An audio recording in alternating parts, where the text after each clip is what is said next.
天開始冷啦，呢個臘味正香上市。呢個時間紹菜咧好鮮甜，好鮮甜，非常之匹配。臘鴨正香正濃，冇咁多油，鴨骨香最好呢個用臘鴨。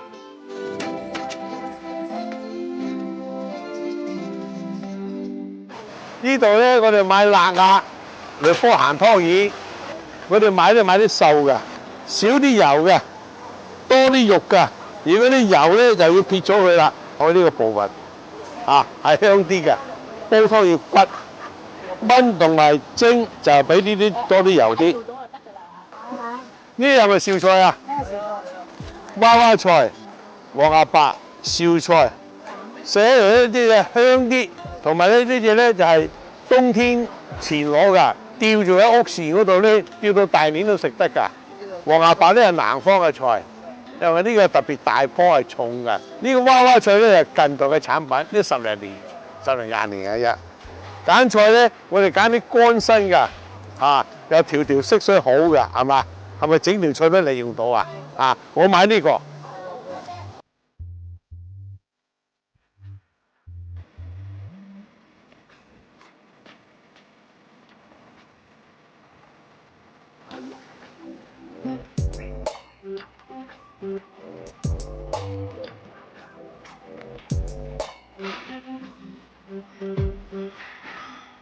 嗱，如果我哋買啲細隻嘅蝦米咧，不如買啲大隻嘅蝦膏，用清水浸佢30分鐘到。蝦嘅水咧好鮮甜嘅喎，倒埋落去一齊滾。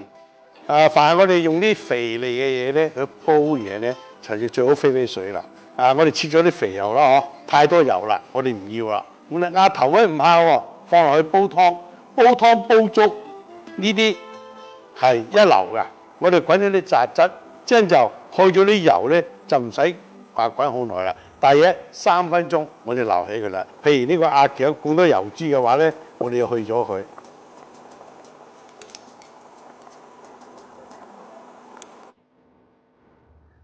好啦，嗱水滾啦，我哋將呢度所有嘅材料就係落晒呢個煲嚟做湯底，臘鴨啦，臘鴨。我哋浸咗水嘅冬菇，連水落埋佢。冬菇咧就個丁唔使剪多喎，做啲少少嗰啲黑色就得啦。我哋啲蝦米或者大粒嘅蝦乾，嗰啲蝦水咧就擠埋落去喎，好香喎。因為我哋今日煲呢個紹菜，俾幾片薑落去啦，跟住就落紹菜或者黃芽白，或者津菜。呢啲大塊魚咧就切半大塊啦，嗰啲細塊咧就唔使切啦，就咁研塊啦。咁嗰啲心啊點啊師傅？咁開二，咁你跟住啲菜咧就落晒去啦。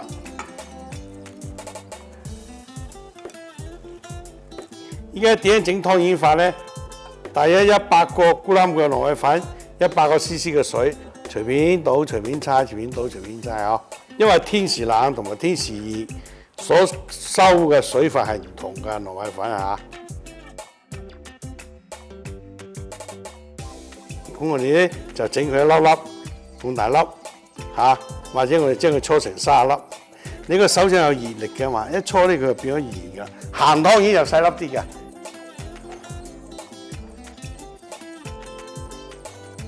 哇！我哋煲咗25分鐘到，因為我哋有臘鴨、有蝦公，有一定嘅鹽味嘅，我哋要試下味先如果各位爭少少咧，可以落啲鹽就得㗎啦。但係嗰個茶匙1/5就得㗎啦。我落湯圓，個湯圓咧呢個時間咧，因為咁細粒我哋滾5、6分鐘就得㗎啦最好唔好等佢黐埋一嚿。湯圓咧就要沉落去先得喎，滾佢5分鐘。